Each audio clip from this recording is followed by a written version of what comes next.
Então, a gente vai falar um pouco agora sobre a força gravitacional.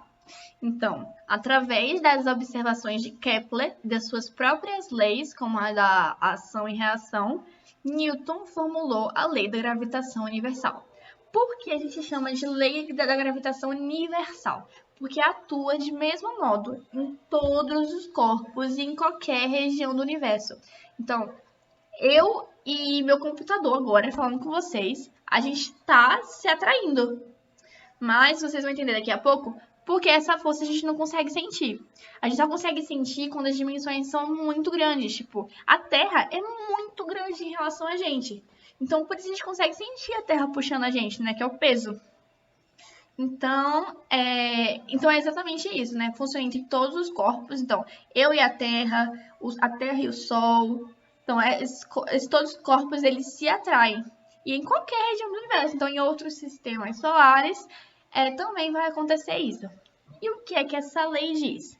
Ela diz que matéria atrai matéria na razão direta do produto de suas massas e na razão inversa do quadrado da distância entre elas. Então é muito complicado visualizar isso, mas na verdade é muito simples, porque quer dizer essa fórmula aqui. Então é só pensar nessa fórmula aqui.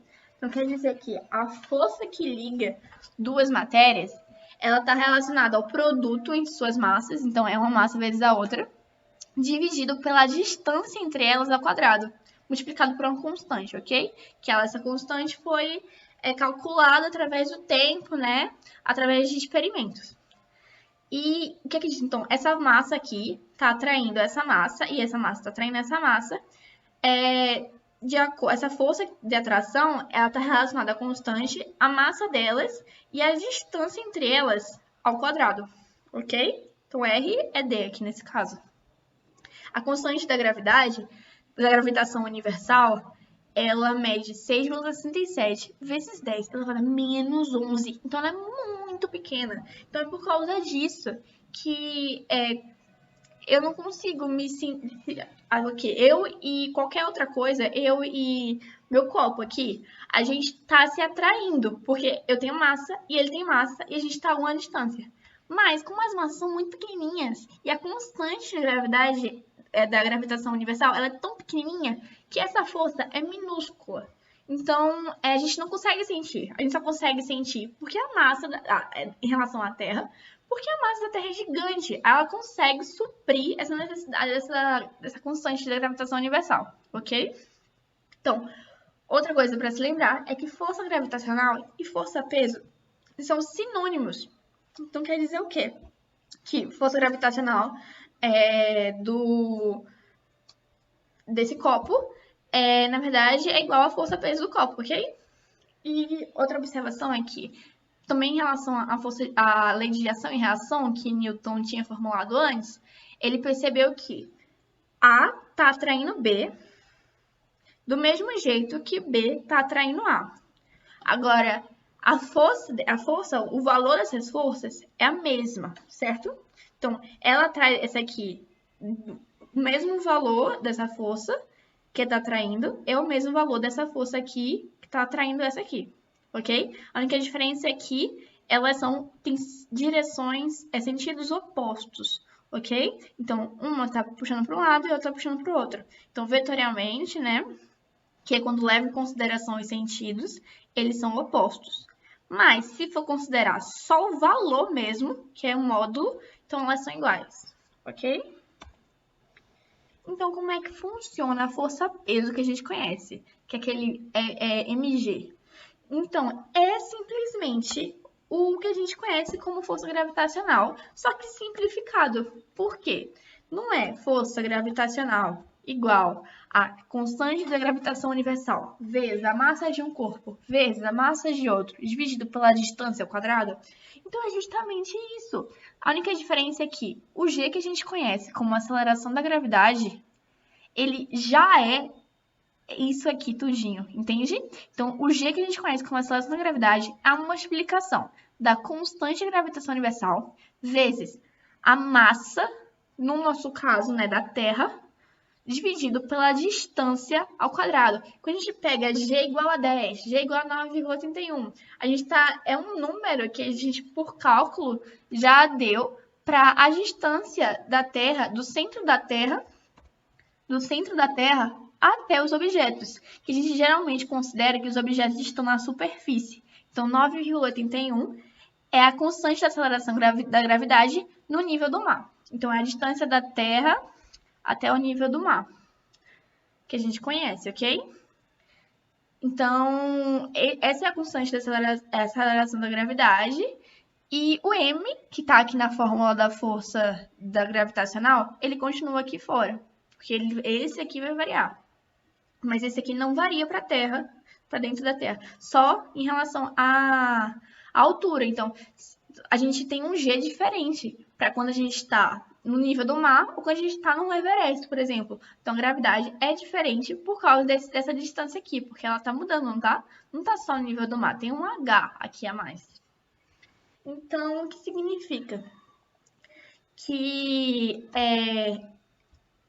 quando eu falei que ela é diferente, né? Quando tá no nível do mar ou quando tá no topo do Everest. Uma coisa que a gente observa que é bem importante lembrar é que quanto maior for esse R, quanto maior for essa distância, menor vai ser essa força. E é menor numa ordem diferente, porque se eu aumento aqui uma vez, se tá ao quadrado, se eu aumentar aqui duas vezes, se tá ao quadrado, vai diminuir 4 vezes a força. Então, quer dizer o quê? Que ele vai diminuir dessa maneira aqui, ó. Se eu boto 2 vezes a distância, a que tinha antes, a força diminui em 4. Se eu boto 3 vezes, a força diminui em 9. Então, a força vai diminuir desse jeito, de acordo com o que a gente vai aumentando a distância. Vai diminuindo muito, sabe? Então, por causa disso, quanto maior a distância, menor é a força. Agora, um exemplo. Vamos lá. Considere um planeta que tenha raio e massa 2 vezes maiores que o da Terra, sendo que o campo gravitacional na superfície da Terra vale 10 metros por segundo ao quadrado. Quanto vale o campo gravitacional da superfície desse planeta em metros por segundo ao quadrado? Então, o G-Terra, que a gente já discutiu antes, que é esse aqui, né? Gm sobre r ao quadrado, é igual a 10 metros por segundo ao quadrado. Então, a gente considera esse R como sendo a distância do centro da Terra até a superfície, certo? Então, nesse caso daqui, o que acontece? O raio, desse aqui, ó, o raio desse planeta é 2 vezes maior que o da Terra. Então, onde tem R, a gente vai botar 2R, certo? E colocar o quadrado, tudo, né? Porque, na verdade, é o R que foi multiplicado 2 vezes, e não o R ao quadrado. Então, o R multiplicado 2 vezes ao quadrado. E ele também fala o quê? Que a massa desse planeta é maior 2 vezes que a Terra. Então, onde tem M, a gente coloca 2M, certo? Então, fica 2GM, certo? Aqui fica 2 ao quadrado vezes R ao quadrado. Então, 4R ao quadrado. Corta, corta. Fica, então, 1 sobre 2. Então, 2 dividido por 4 é 1 sobre 2. Então, 1 sobre 2, gm sobre r ao quadrado. Que a gente percebe aqui que esse gm sobre r ao quadrado é a mesma coisa que o g-terra. Então, quer dizer que o campo gravitacional desse planeta é igual a o g-terra, que é esse aqui, dividido por 2. Então, g-terra dividido por 2, que é igual a 10 sobre 2, que é igual a 5 metros por segundo ao quadrado. Então, vamos tentar visualizar agora um pouco tudo que a gente falou aqui sobre a força gravitacional, certo? Então, tá aqui a Terra girando em torno do Sol. A Terra, ela tem uma massa, só tem outra. Então, ela descreve essa órbita aqui dessa maneira por causa da massa e que elas têm. Agora, se a gente aumenta a massa do nosso Sol, vocês vão perceber que ele vai puxar mais a Terra, tá vendo? Porque a força gravitacional aumentou. Então, significa o quê? Se eu aumento a massa do Sol, essa órbita vai ser diferente. Então, porque ele vai puxar mais, porque a força gravitacional é maior, certo? Então, é isso que a gente percebe do que quando ele está menor. Vamos ver a diferença, tá vendo? Diminui a massa, diminui a força que ele está puxando. Por isso, a órbita fica mais distante, porque está puxando menos. Certo? Ó, vê aqui, ó, puxando mais, puxando menos. Isso tudo depende das massas. Engraçado, né? Brincar com isso. Pronto. Agora a gente vai falar um pouco sobre satélites. Então, os satélites, eles podem ser naturais ou artificiais. Satélite natural é tipo a Lua que a gente tem, certo? E o satélite artificial são aqueles satélites que a gente envia, né, para fora do planeta, para a gente conseguir ter acesso à internet, acesso ao telefone. Então, esses satélites artificiais são esses equipamentos que a gente envia. E como é que funciona esses satélites? Então, a gente pode admitir, às vezes, a órbita circular. Então, a gente admite que ele tem uma órbita circular, porque as massas não conseguem ser tão grandes assim para que ele se mostre como uma órbita elíptica. Então, por causa da gente admitir uma órbita circular, a gente também pode admitir, então, uma velocidade constante. Então, admitindo uma velocidade constante, a gente consegue aplicar a resultante centrípeta, que é da outra aula, espero que vocês lembrem, que também foi comigo, que a força centrípeta, ela é uma resultante que aparece quando a gente está no movimento circular. Então, quer dizer que, do mesmo jeito que a gente tem força resultante é igual a massa vezes aceleração, a gente tem que força resultante num movimento circular é igual a massa vezes a velocidade, essa velocidade aqui tangencial, ao quadrado dividido pelo raio da órbita. Então a força total, que é a força resultante, nesse caso aqui, vai ser o quê? Vai ser a força gravitacional, porque é a única força agindo, certo, no satélite. Então, a resultante dela vai ser massa vezes velocidade tangente ao quadrado dividido por R. E fazendo isso, o que a gente percebe? A gente percebe que força gravitacional é igual a constante da gravitação universal vezes a massa da Terra vezes a massa do satélite dividido pela distância, né, o R ao quadrado, que é igual a massa do satélite vezes a velocidade tangencial do satélite ao quadrado dividido pela distância. Então, a gente pode fazer o quê? Corta M com M, corta um R com outro R e descobre que a velocidade tangencial, essa velocidade aqui, ó, tangencial, que ela é constante, ela é igual para uma órbita circular, para uma órbita uma órbita ao redor da Terra, ela é igual a raiz de G, que é a constante da gravitação universal, vezes a massa da Terra dividido pela distância. Então, o que isso significa? Que a velocidade de órbita de qualquer satélite, qualquer satélite, não importa a massa dele, é sempre a mesma se eles tiverem a mesma distância. Porque isso aqui é constante, né? A constante da gravitação universal, ela não muda. A massa da Terra não muda. O que muda é a distância. Então, não importa se a massa do satélite, importa a distância que ele está do centro da Terra. E também a gente consegue, a partir disso, descobrir o período. O que é mesmo período? O período é o quê? É o tempo que leva para dar uma volta completa. Então, o tempo que esse satélite leva para dar uma volta completa, com essa velocidade, ela é da seguinte maneira. A velocidade ela é igual à distância percorrida dividido pelo período. Uma distância percorrida numa circunferência, assim, é 2πr, ok? Então, a gente vai substituir v por essa velocidade de órbita, e a partir disso, a gente descobre, então, que o período é igual à distância, né, que é 2πr, dividido pela velocidade de órbita. Então, o período é igual a 2 vezes π raiz de r ao cubo sobre gm, certo? Então, o período na velocidade de um satélite, né, ele é de acordo com isso aqui. E uma curiosidade é que, lembrando da terceira lei de Kepler, né? Se a gente for mexer aqui, brincar com o período e o raio, a gente percebe o quê? Percebe que r ao cubo dividido por período ao quadrado é igual à constante da gravitação universal, que é constante, a massa da Terra, que não muda, certo?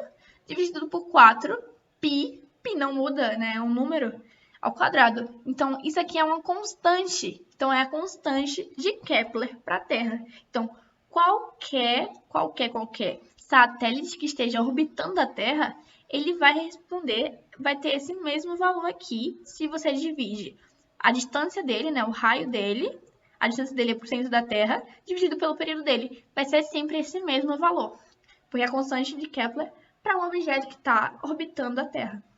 Outras curiosidades são, esse aqui é uma órbita geoestacionária. O que é uma órbita geoestacionária? Uma órbita geoestacionária é uma órbita que leva o mesmo tempo para completar do que uma rotação da Terra. Então, teoricamente, a Terra está girando do mesmo jeito que esse satélite está girando. Ou seja, ele vai estar sempre olhando para o mesmo ponto.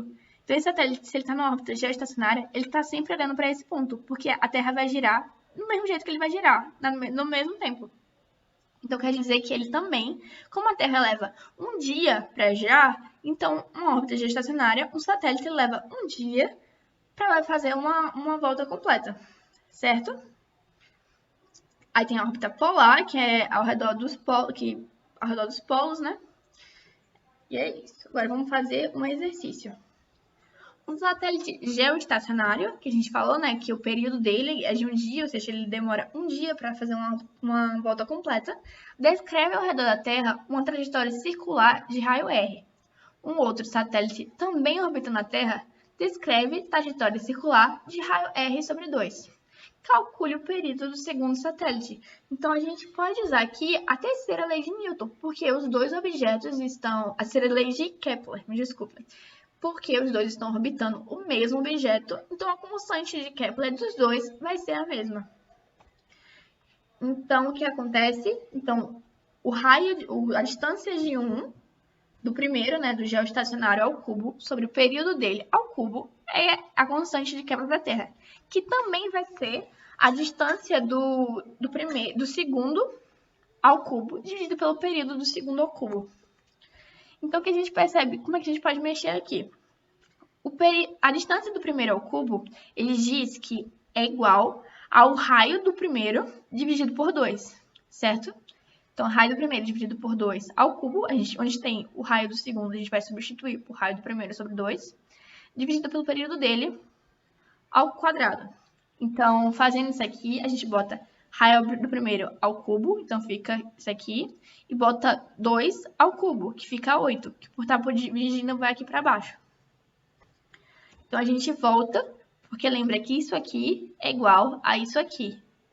Então, isso aqui, se é igual a isso aqui, então vai ser igual a isso aqui também. Então, o raio do primeiro ao cubo dividido pelo período do primeiro ao quadrado vai ser igual ao raio do primeiro ao cubo dividido por 8, o período do segundo ao quadrado. A gente pode cortar, né, os raio do primeiro ao cubo e raio do primeiro ao cubo, porque valem a mesma coisa, então fica 1 e 1. Aí agora a gente coloca, passa esse para cá multiplicando, passa esse para cá multiplicando. Ficamos com 8 período do segundo ao quadrado igual ao período do primeiro ao quadrado. E o que faz? Passa o 8 para cá dividindo, então fica período do segundo ao quadrado dividido pelo período do primeiro ao quadrado dividido por 8, e passa o quadrado desse período do segundo para o outro lado, que fica em forma de raiz. Então, fica raiz do período do primeiro ao quadrado dividido por 8. Então, raiz desse aqui, dos de cima, fica só período do primeiro, e raiz de 8 é 2 raiz de 2. Então, como ele é geoestacionário, o período do primeiro é de 24 horas. Então, é 24 dividido por 2 raiz de 2, que é igual a 6 raiz de 2 horas. Agora a gente vai falar um pouco sobre velocidade de escape, que também acontece com os satélites. A velocidade de escape é a velocidade mínima necessária para que um objeto consiga escapar do campo gravitacional de uma Terra. Então, lembra que a gente viu lá na aula de lançamento vertical? Ele vai subir e vai cair. Então, a velocidade de escape é a velocidade mínima necessária para ele só subir e não cair. Por que isso acontece? Porque a força da gravidade não vai ser o suficiente mais para puxar ele de volta. Ok? Porque a gente tem que lembrar aqui, ó. Com a distância, você percebe? Com a distância, diminui essa força da gravidade. Vocês lembram daquele gráfico do outro slide? Então, com a distância, quanto maior a distância, menor essa força. Então, significa o quê? Com a distância muito grande, então, se ele subiu muito, essa força já não vai fazer muita diferença, certo?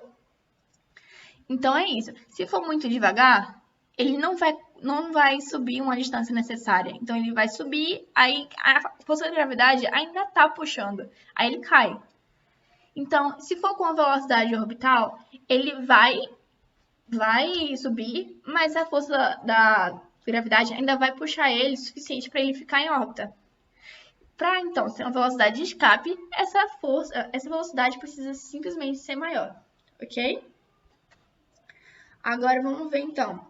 Então, o que a gente supõe? A gente supõe que no infinito, ou seja, com uma distância muito, muito, muito grande, que a gente vai chamar de infinito, porque ela é muito grande, essa força aqui vai ser muito pequena, porque vocês não vão ver que ela vai diminuir muito. Então, ela vai ser praticamente zero. Então, como é que a gente resolve isso? Então, a gente vai através da conservação de energia. Então, a gente diz que a energia mecânica inicial é igual à energia mecânica final, porque é uma regra, né? A gente geralmente supõe que há conservação de energia.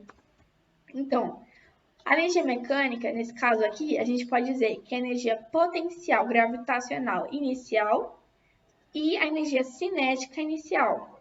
E a energia mecânica final é a energia potencial gravitacional final e a energia cinética final. A energia potencial gravitacional é mgh ou mgd, onde d é simplesmente a distância, né, do objeto para o outro. Do objeto não, para a Terra, né?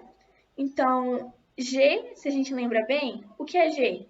É a constante da gravitação universal vezes a massa da Terra dividido pela distância do objeto ao quadrado para o centro da Terra.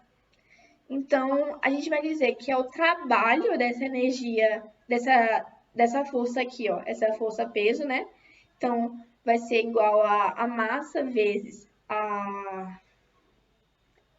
vai ser a massa vezes a constante da gravitação universal vezes a massa da Terra dividido por isso aqui. Isso aqui é a força força gravitacional vezes a distância que ela vai estar, então o trabalho dela, né, que vai ser então esse mgd. Então, a gente sabe então que o g é isso, a gente transforma então o g nisso e a distância, né, do centro da Terra para o objeto ao quadrado vezes a distância do centro da Terra para o objeto, que é essa distância aqui. Então, a gente corta d com d. Então, que aqui d ao quadrado é a mesma coisa que d vezes d, né? Então, corta um d. Então, fica a massa do objeto vezes a constante da gravitação universal vezes a massa da Terra, dividida pela distância do centro da Terra até o objeto. Então, quer dizer o quê? A distância do centro da Terra para o objeto a gente vai chamar de raio, porque é o raio da Terra. Geralmente, se ele está na superfície, então é o raio da Terra. Então, a energia potencial gravitacional inicial é igual à massa do objeto vezes a constante da gravitação universal vezes a massa da Terra dividida pelo raio da Terra. Negativo por quê?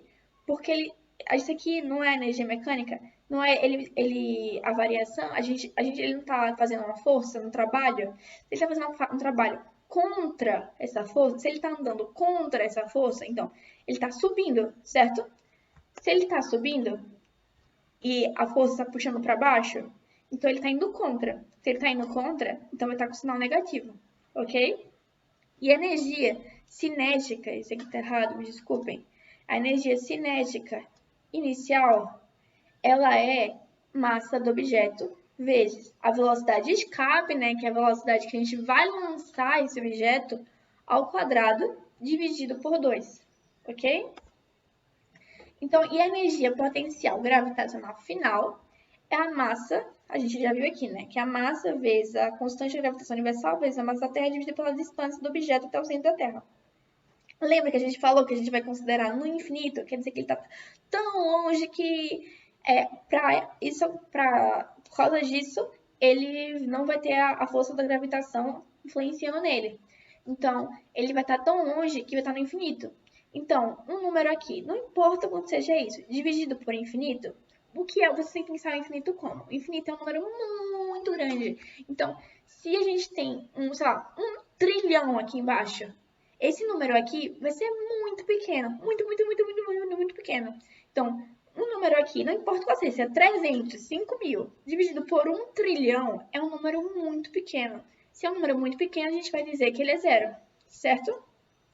E energia mecânica final é igual a massa vezes a velocidade que ele está ao quadrado dividido por 2. Mas a velocidade que ele está, a gente já pode admitir que é zero, porque ele está lá no vácuo, andando, perdeu toda a velocidade, toda a energia, né? Quando perdeu a velocidade, quando foi tentar sair da atmosfera, então a velocidade já é zero, dividido por 2. Então vai ser igual a energia mecânica, a energia cinética dele, de novo esse erro, desculpa, final, vai ser igual a zero, certo?